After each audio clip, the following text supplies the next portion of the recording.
મિત્રો, સાંજનો સમય હતો અને આખો પરિવાર ઘરની અંદર બેસી અને હસી મજાક અને વાતોમાં મશગુલ હતું. બધું બરાબર ચાલી રહ્યું હતું કે અચાનક કોઈએ દરવાજાને જોર જોરથી ખખડાવ્યો. નાનો દીકરો અરુણ દરવાજો ખોલવા ઊભો થયો, પણ જેવો તેણે દરવાજો ખોલ્યો, સામે જે ઊભી હતી તેને જોઈને તે સ્તબ્ધ થઈ ગયો. એક સ્ત્રી ખરાબ હાલતમાં હતી. ચહેરા પર થાક, આંખોમાં પસ્તાવાના આંસુ, જાણે કોઈ મોટો ગુનો તેના હૃદય ઉપર બોજ બની અને બેઠો હોય. તે સ્ત્રી અરુણને જોતા અચાનક ઘૂંટણી પડી ગઈ અને રડતા રડતા તેના પગ પકડી લીધા. તેની સિસકીઓમાં દર્દ હતું. ગળામાંથી માત્ર એક જ અવાજ નીકળ્યો, અરુણ, મને માફ કરી દે, મારાથી બહુ મોટી ભૂલ થઈ ગઈ, પ્લીઝ. પણ અરુણનો ચહેરો કઠોર હતો. તેની આંખોમાં ગુસ્સો હતો. તેણે તરત જ પોતાના પગ પાછા ખેંચ્યા અને ભારે અવાજે કહ્યું, તારી ભૂલ એટલી મોટી છે કે તને માફ કરવી અશક્ય છે. તે સ્ત્રી રડતી રહી, આજીજી કરતી રહી, પણ અરુણ ટસથી મસ ન થયો. આખરે તે સ્ત્રી કોણ હતી? તેણે એવું શું કર્યું હતું કે અરુણ તેને ક્યારે માફ કરવા માંગતો ન હતો? પૂરી સચ્ચાઈ જાણવા માટે વિડીયોને અંત સુધી જરૂર જુઓ. સાથે જ મિત્રો, વિડીયોને લાઈક કરો અને આપણી ચેનલ જીવન ગઢવી ગુજરાતી ચેનલને સબસ્ક્રાઈબ કરો, કારણ કે તમારો સપોર્ટ મારા માટે ખૂબ જ મહત્ત્વપૂર્ણ છે. મિત્રો, આ વાર્તા બિહારના છપરા જિલ્લાના એક નાના ગામની છે, જ્યાં એક સાધારણ પણ સુખી પરિવાર રહેતો હતો. મિત્રો, પરિવારમાં માતા પિતા અને તેમના 2 દીકરા હતા. મોટો દીકરો દીપક અને નાનો દીકરો અરુણ. દીપકના લગ્ન થઈ ગયા હતા. તેના બાળકો પણ હતા. તે એક ખાનગી કંપનીમાં નોકરી કરતો હતો, જ્યારે અરુણ, જે હવે લગ્નને લાયક થઈ ગયો હતો, ઘરની ખેતીવાડી સંભાળતો હતો. તેથી માતા પિતાને તેના લગ્નની ચિંતા થવા લાગી હતી. થોડા સમય પછી અરુણ માટે એક છોકરી જોવા આવી. સુમન ભણેલી હતી અને લગ્ન પછી પણ પોતાનો અભ્યાસ ચાલુ રાખવા માંગતી હતી. તેણે આ શરત છોકરાના ઘરવાળાઓને સામે રાખી હતી. અરુણના પરિવારને આમાં કોઈ વાંધો નહોતો. તેમને શિક્ષકનું મહત્ત્વ સમજાયું. જ્યારે અરુણે સુમનની તસવીર જોઈ, ત્યારે તેને પહેલી નજરમાં તે ગમી ગઈ હતી. સગાઈ પાકી થઈ ગઈ. લગ્નની બધી વિધિઓ પૂરી થઈ ગઈ અને સુમન દુલ્હન બની અને અરુણના ઘરે આવી. શરૂઆતના દિવસોમાં બધું ખૂબ સારું હતું. સુમનને અભ્યાસ માટે પૂરો સહયોગ મળ્યો. ઘરવાળા તેને સમય કાઢી અને ભણાવવા મોકલતા હતા. પરિવાર સુખી હતો. આવક પણ એટલી હતી કે ગુજરાન આરામથી ચાલી જતું હતું. મિત્રો, સમય પસાર થતો ગયો અને અરુણ અને સુમન વચ્ચેનો પ્રેમ પણ વધતો ગયો. તેને ચારે બાજુ માત્ર સુમન દેખાતી હતી. ઘરવાળા પણ આ પ્રેમ જોઈ અને ખુશ હતા. જ્યારે પણ રાતે બંને વાતો કરતા, ત્યારે ભવિષ્યની યોજનાઓની વાતો થતી. સુમનની સરકારી નોકરી લાગી જાય તો ઘરની આર્થિક સ્થિતિ વધુ મજબૂત થઈ જશે, એ જ તેમનું સ્વપ્ન હતું. પછી એક દિવસ જે નોકરી માટે સુમને પરીક્ષા આપી હતી, તેનું પરિણામ આવ્યું, પરંતુ તે પરીક્ષામાં થોડા ગુણથી નાપાસ થઈ ગઈ હતી. સુમને બેંકમાં પીઓ બનવા માટે પરીક્ષા આપી હતી. આ નિષ્ફળતાથી સુમન ખૂબ જ ભાંગી પડી અને તે ખૂબ નિરાશ થઈ ગઈ હતી. પરંતુ અરુણે તેને હિંમત આપી અને કહ્યું, ગભરાઈશ નહીં, આવતી વખતે જરૂર પાસ થઈ જઈશ. સુમને ફરીથી ઘણી વખત પ્રયત્નો કર્યા, પરંતુ દરેક વખતે તે 1-2 ગુણથી નાપાસ થઈ જતી હતી. હવે તે સંપૂર્ણપણે હતાશ થઈ ચૂકી હતી. તેણે ભણવાનો છોડવાનો નિર્ણય કરી લીધો હતો. અરુણે ફરી એકવાર સાથ આપ્યો અને હિંમત આપી. પછી તેણે કહ્યું, સુમન, સપના આવી રીતે પૂરા નથી થતા. તારે છેલ્લી વાર પ્રયત્ન કરવો જોઈએ. સુમને હિંમત ભેગી કરી અને ફરીથી પરીક્ષા આપી, પરંતુ આ વખતે પરીક્ષા પાસ થઈ ગઈ. પરંતુ જેવું જ ફાઇનલ મેરિટ લિસ્ટ આવવાનું હતું, ત્યારે સુમને એક એજન્ટ વિશે ખબર પડી, જે પૈસા લઈ અને સરકારી નોકરી અપાવવાનો હતો. તેણે આ વાત અરુણને જણાવી અને કહ્યું, જો આપણે 10 લાખ રૂપિયા આપી દઈએ તો મારી નોકરી પાકી થઈ જશે. અરુણ આ સાંભળી અને ચોંકી ગયો. તેની પાસે આટલા પૈસા નહોતા. તેણે પરિવાર સાથે વાત કરી, પરંતુ ત્યાં પણ કોઈ રસ્તો ન નીકળ્યો. અરુણ ખૂબ પરેશાન હતો. ત્યારે તેના મિત્રે સલાહ આપી, ભાઈ, જમીન વેચી દે. વડીલો કહે છે કે જમીન મુશ્કેલીના સમયે કામ આવે છે. અરુણને આ વાત સાચી લાગી. તે ઘરે આવ્યો અને માતા પિતા સામે આ પ્રસ્તાવ મૂક્યો. આ સાંભળતા જ માતા પિતા ગુસ્સે થઈ ગયા. આ પેઢીઓ જૂની જમીન છે, તેને વેચવી અશક્ય છે. પરંતુ થોડીવાર પછી જ્યારે અરુણના પિતાનો ગુસ્સો શાંત થયો, ત્યારે તેના પિતાએ સમજાવ્યું કે પેઢીઓ જૂની જમીન વેચવી યોગ્ય નથી. તો તેણે ચોખ્ખું કહી દીધું કે બાપુજી, મારે જમીન તો વેચવી જ પડશે. જ્યારે મારી પત્નીની નોકરી લાગી જશે ત્યારે અમે આનાથી પણ સારી જમીન ખરીદી લઈશું. પિતાએ ઘણું સમજાવ્યું, બેટા માની જા. જમીન વેચીને પૈસા લગાવ્યા અને છતાં પણ નોકરી ન લાગી તો ત્યારે શું કરીશું? પરંતુ અરુણ પર તો જાણે પ્રેમનો જાદુ ચડી ગયો હતો. તેણે પોતાના હઠાગ્રહમાં પોતાના માતા પિતા સાથે લડાઈ કરી દીધી. આખરે દુઃખી થઈ અને પિતાએ નિર્ણય કર્યો કે જો તેણે પોતાના હિસ્સાની જમીન વેચવી છે તો તેને અલગ કરી દેવો. પછી તે જે ચાહે તે કરે. જ્યારે ભાઈઓમાં ભાગલા પડ્યા ત્યારે મોટા ભાઈ દીપક ધ્રુસકે રડી પડ્યો. તે ક્યારે નહોતો ઈચ્છતો કે તેમનો પરિવાર તૂટે, પરંતુ હવે કંઈ કરી શકાય તેમ નહોતું. અરુણ પોતાના હિસ્સાની જમીન વેચી અને અલગ થઈ ગયો અને પોતાની પત્નીની નોકરી માટે બધા પૈસા લગાવી દીધા હતા. મિત્રો, થોડા સમય પછી સુમનની સરકારી નોકરી લાગી ગઈ. ઘરમાં ખુશી આવી, પરંતુ ધીરે ધીરે હવે સ્થિતિ બદલાઈ ચૂકી હતી. સુમન રોજ ઓફિસે જતી અને અરુણ ઘરે એકલો રહેતો. પહેલાં તો બધું બરાબર હતું, પરંતુ ધીરે ધીરે સુમનના સહકર્મી, બેંકના સ્ટાફના લોકો તેને ઊંધી ચીતી વાતો સમજાવવા લાગ્યા. તું ક્યાં કમાય છે અને તારો પતિ ઘરે બેઠો છે, આવા સંબંધો શું ફાયદો? શરૂઆતમાં સુમન આ વાતોને અવગણતી, પરંતુ ધીરે ધીરે તે તેના મગજમાં ઘર કરી ગઈ. તેણે વિચારવાનું શરૂ કરી દીધું, હું કમાઉં છું તો મને બીજો સારો પતિ પણ મળી શકે છે. આ બેરોજગાર મારા કોઈ કામનો નહીં. હવે તે અરુણ સાથે વિચિત્ર વાતો કરવા લાગી. અરુણને ધીરે ધીરે આ બદલાવ અનુભવ થવા લાગ્યો. એક દિવસ તેણે તેને પૂછ્યું કે સુમન, તું થોડા દિવસથી વિચિત્ર વર્તન કરી રહી છે. કોઈ પરેશાની હોય તો મને કહે.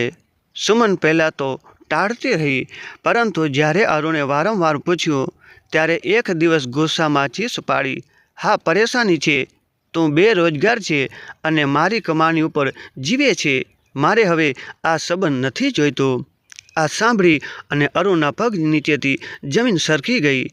તેને સમજ ન પડી કે સુમને આવું કેવી રીતે કહ્યું. તેણે પોતાની આખી પેઢીઓની જમીન માત્ર તેની નોકરી માટે વેચી દીધી હતી અને આજે તે જ તેને બેરોજગાર કહી રહી હતી. અરુણે તેને સમજાવવાની ઘણી કોશિશ કરી. સુમન, આવું ન બોલો. હું કંઈ પણ કરી લઈશ, કોઈ પણ કામ કરી લઈશ, પરંતુ તું આવી રીતે ન વિચાર. પરંતુ સુમન હવે બદલાઈ ગઈ હતી. તેણે અરુણ સાથે લડાઈ કરી અને ગુસ્સામાં ઘર છોડીને પોતાના મા બાપના ઘરે ચાલી ગઈ.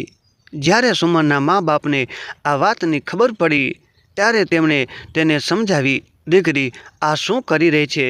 તારા માટે તેણે પોતાનું બધું વેચી દીધું અને તું તેને છોડી રહી છે. પરંતુ હવે સુમનને કોઈની પરવા નહોતી.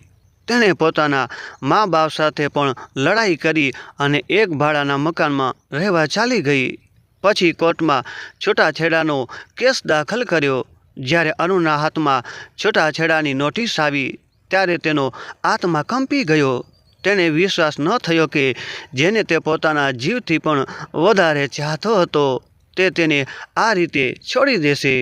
અરુણે છેલ્લી વાર સુમન સાથે વાત કરવાનો પ્રયાસ કર્યો. તેણે વિનંતી કરતાં કહ્યું, સુમન, પ્લીઝ, મારાથી જે પણ ભૂલ થઈ હોય માફ કરી દે. હું કોઈ પણ નોકરી કરી લઈશ, પણ આવું ન કર. પરંતુ સુમનનું મન હવે સંપૂર્ણપણે બદલાઈ ગયું હતું. તેણે એક ક્ષણ પણ વિચાર્યા વિના કહ્યું, મારે હવે તારી સાથે નથી રહેવું. અને આ રીતે અરુણે જે પ્રેમના માટે પોતાનો પરિવાર, પોતાની જમીન બધું જ ગુમાવી દીધું હતું, તે જ પ્રેમ એક દિવસ તેને છોડી અને ચાલ્યો ગયો. હવે અરુણ અને સુમનના છૂટાછેડા થઈ ગયા હતા. અરુણ પોતાના ઘરે પાછો આવી ગયો હતો, પરંતુ તેના અંદર હવે પહેલાં જેવી ખુશી નહોતી. જ્યારે સુમન પોતાના ભાડાના ઘરમાં એકલી રહેવા લાગી હતી, અરુણના માતા પિતા તેના બદલાયેલા વર્તનને જોઈ અને ચિંતિત હતા, પરંતુ તેમણે તેને કંઈ ન કહ્યું. મિત્રો, આવી રીતે સમય પસાર થતો ગયો અને લગભગ 4-5 મહિના વીતી ગયા હતા. પરંતુ પછી એક દિવસ અચાનક અરુણના મોટા ભાઈ દીપકને ખબર પડી કે અરુણ દારૂના નશામાં રસ્તા ઉપર પડેલો છે. આ સાંભળી અને દીપકનું દિલ ધ્રુવી ગયું. મોટા ભાઈથી આ બધું સહન ન થયું. તેણે માતા પિતાના પરવા કર્યા વિના અરુણને રસ્તા ઉપરથી ઉપાડી અને પોતાના ઘરે લઈ આવ્યો.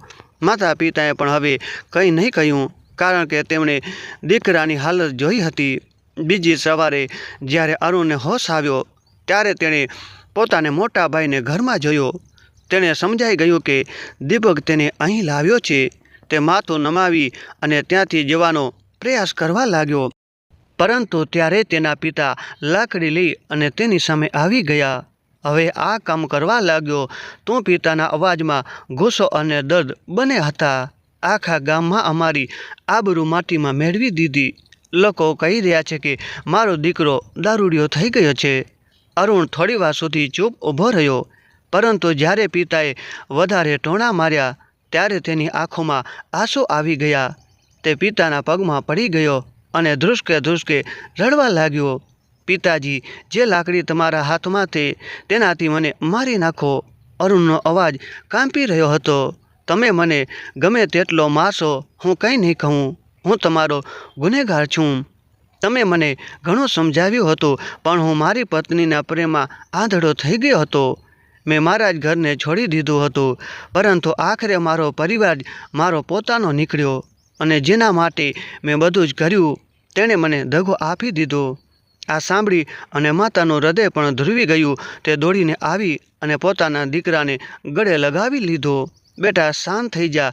જે થઈ ગયું તેને ભૂલી જા, પરંતુ આ રીતે તારી જિંદગી બરબાદ ન કર.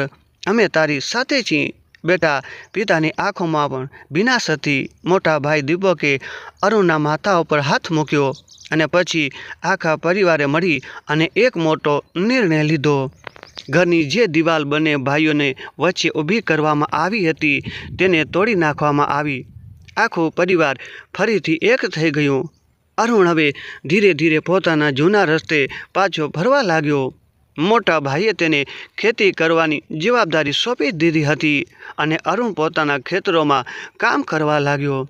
પરંતુ તેના દિલમાં હજી પણ સુમનની યાદો હતી. તે હવે કોઈ પણ રીતે તેની પાસેથી બદલો લેવા માંગતો હતો. એક દિવસે તે પોતાના જૂના મિત્રને મળ્યો, જે શહેરમાંથી પાછો આવ્યો હતો.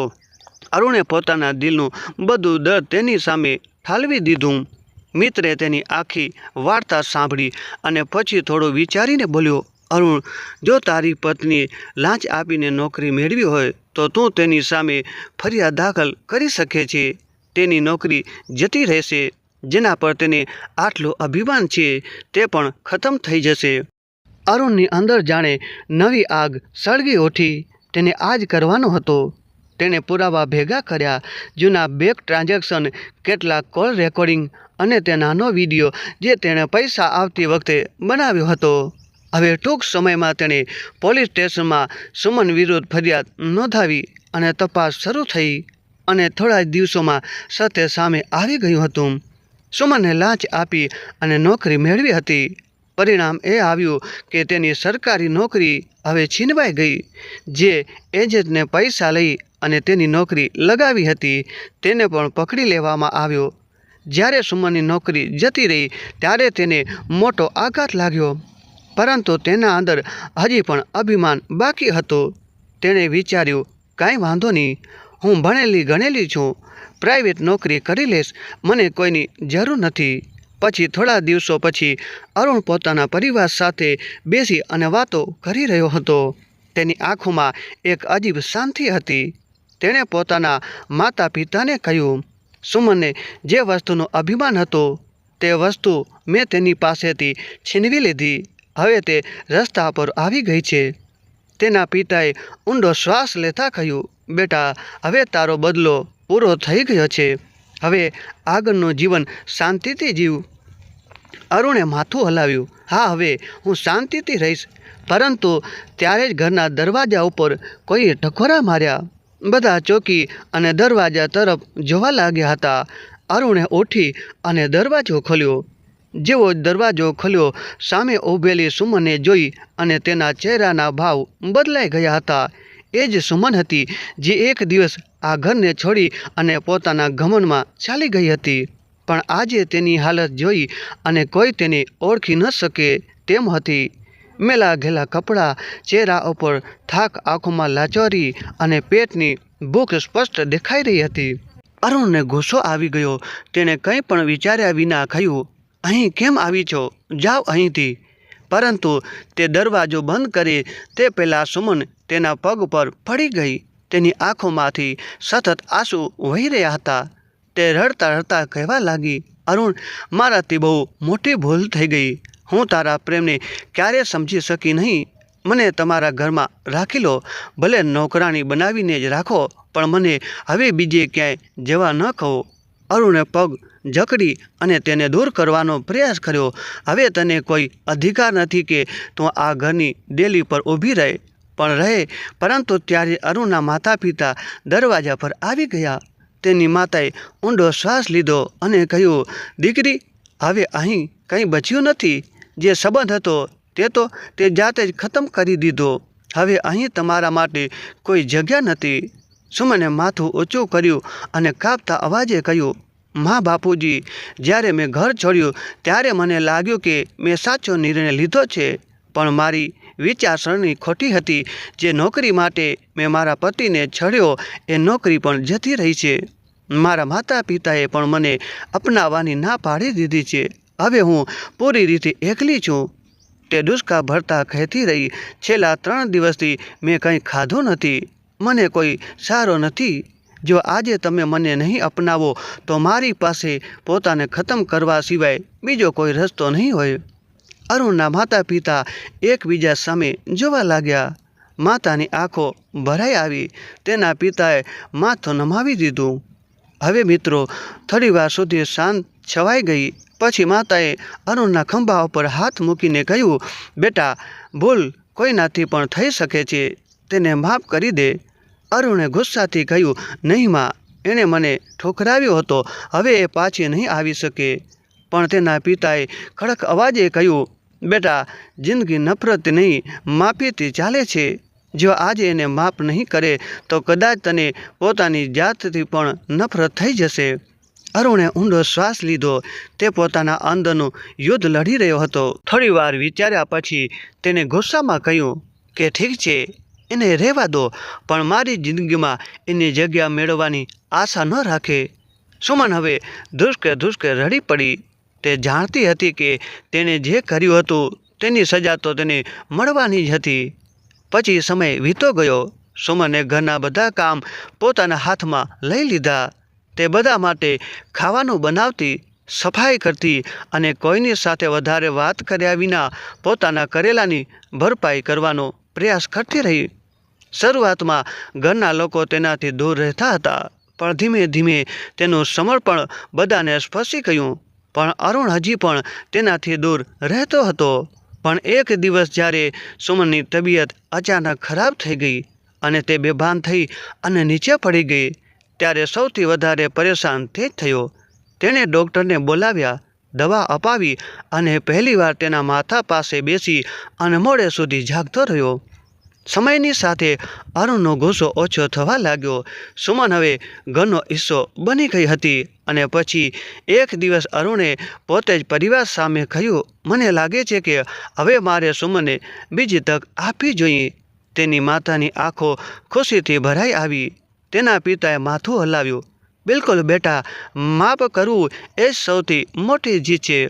પછી થોડા દિવસો પછી અરુણ અને સુમન ફરીથી એક થઈ ગયા હતા. આ વખતે કોઈ ગેરસમજ વિના, કોઈ લાચારી વિના, ફક્ત સાચા પ્રેમ અને સાથ નિભાવવાના વચન સાથે. મિત્રો, ક્યારેક સંબંધોને બીજી તક આપવાથી જિંદગી નવો રસ્તો પકડી લે છે અને માફી સૌથી મોટી તાકાત હોય છે. તો મિત્રો, આ હતી આજની દિલને સ્પર્શી જતી પ્રેરણાદાયી વાર્તા. જો તમને આ વાર્તા ગમી હોય તો કોમેન્ટ સેક્શનમાં જરૂર જણાવજો કે તમને આમાં સૌથી વધારે કયો ક્ષણ ભાવુક લાગ્યો તે કોમેન્ટ કરી અને જરૂર જણાવજો. અને હા મિત્રો, અમારી વાર્તાઓનો હેતુ કોઈને ઠેસ પહોંચાડવાનો નથી, પણ તમને એક નવો બોધપાઠ આપવાનો છે, જેથી તમે તમારી જિંદગીમાં કંઈક સારું અપનાવી શકો. તો મિત્રો, આજની કહાની તમને કેવી લાગી એ કોમેન્ટ કરી અને અવશ્ય જણાવજો. અને હા મિત્રો, જો તમને અમારો વિડીયો પસંદ આવ્યો હોય તો વિડીયોને લાઈક કરી તેમજ ચેનલને સબસ્ક્રાઈબ કરી દેજો, જેથી કરી અને અમારા દરેક વિડીયો તમે પહેલાં જોઈ શકો. તો દર્શક મિત્રો, ફરીથી મળીશું એક નવા વિડીયો સાથે. ત્યાં સુધી બધા દર્શક મિત્રોને જય માતાજી, જય દ્વારકાધીશ, હર હર મહાદેવ.